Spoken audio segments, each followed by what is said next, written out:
Masalah pertama adalah parkir mobil. Kalau secara etika, mobil kita sebaiknya tidak diparkir di depan rumah tetangga. Tapi kalau ini bisa ditoleransi, hubungannya baik, sebenarnya bisa dilihat apakah tempat parkir itu benar-benar menghalangi mobil masuk ke tempat atau garasi tetangga atau tidak. Kalau memang tidak bisa karena mobilnya terlalu panjang, ya sebaiknya tetangga yang memarkir mobil di depan rumah tetangga memindahkan mobil itu supaya tidak mengganggu tetangga yang lain atau yang memiliki mobil di garasi. Masalah kedua adalah terkait dengan apakah tanah di depan rumah Yaimim itu adalah benar tanah dari Yaimim dan diwakafkan. Kalau dari pembicaraan antara pihak Sahara dengan KDM, memang ada sertifikat yang ditunjukkan dan Pak RW juga sudah menjelaskan bahwa sertifikat Yaimim atau istri Yaimim sudah diperlihatkan dan tanah di depan rumah Yaimim itu sebenarnya tidak termasuk dalam sertifikat dari BPN, sehingga tanah itu seharusnya bukan hak dari Yaimim. Hanya kita belum lihat sertifikat asli dari istri Yaimim itu. Yang kita lihat hanya sertifikat dari tanah Pak Yono yang rumahnya dikontrak oleh Sahara. Jadi kalau sama bentuk tanahnya, maka memang benar tanah jalan di depan rumah Yaimim bukan menjadi hak Yaimim dan istri. Masalah ketiga adalah tentang video pribadi Yaimim.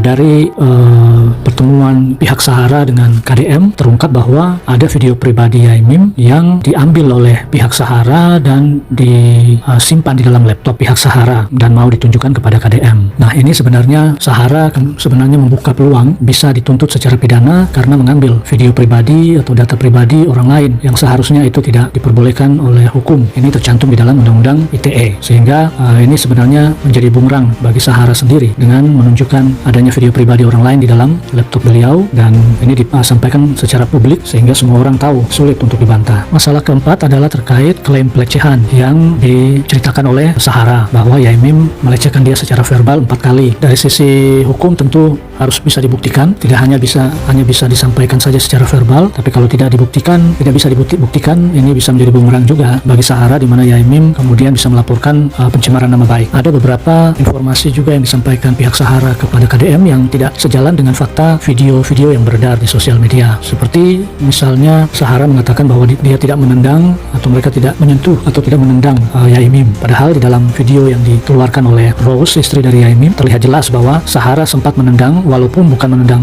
ke tubuh Yaimim, tapi sempat mengena atau mengarah kepada kursi yang dipegang oleh Yaimim. Dan itu secara etika juga tidak sopan kalau seorang yang muda menendang ke arah orang tua. Informasi lain yang tidak sejalan dengan fakta yang ada lewat video adalah penyampaian dari suami Sahara bahwa walaupun dia ketua dari Madas cabang di Malang, tapi dia tidak membawa ormas Madas dalam persoalan bertetangga ini. Sedangkan dalam sebuah video ketika mereka mengunjungi universitas di mana Yaimim mengajar, suami Sahara ini sempat menggunakan rompi atau baju bertuliskan Madas, sehingga bisa dipersepsikan bahwa suaminya ini juga membawa atau memakai atribut Madas, sehingga membawa nama Madas di dalam persoalan konflik antara tetangga ini.